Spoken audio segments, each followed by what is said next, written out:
The court today approved a request from the Department of Justice for manslaughter charges against two United Christian Hospital doctors to be dropped.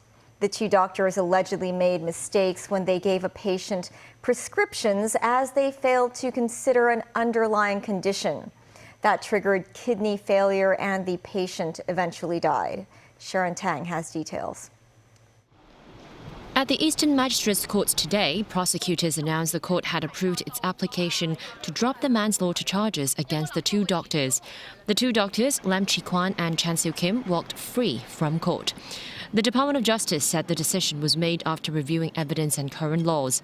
Patient Tang Kwai Si, who had kidney issues, sought medical help at United Christian Hospital in 2017. Lam and Chan both prescribed high-dosage steroids, but none of them noticed she was a hepatitis B carrier and failed to give her an antiviral drug to counteract the side effects of steroids. That resulted in Tang's liver failure. She died in August the same year despite undergoing 2 liver transplants. In September 2021, the Medical Council found the two doctors guilty of professional misconduct. Their licenses were revoked, but the sentences were suspended. In January this year, 6 years after the patient's death, the police arrested the doctors on suspicion of unlawfully killing Tang Kwai Si in Hong Kong. The case was mentioned in court several times. Medical sector lawmaker David Lam, who attended the court hearings, supports the withdrawal of the charges. He said normally doctors only have a few minutes to diagnose a patient, and it's impossible for them to remember the patient's medical history, which could be hundreds of pages.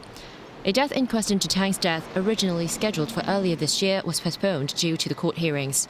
We expect the death inquest will be reopened, restored, so that we will understand more of what had happened behind the death of this patient. The hospital authorities said the doctors were earlier taken off clinical duties after they were charged earlier this year. Sources say United Christian Hospital told employees through an internal email today that it's a relief now that the charges had been dropped. It added the pair will resume their duties and that it will stand with the two when the death inquest begins. Sharon Tang, TVB News.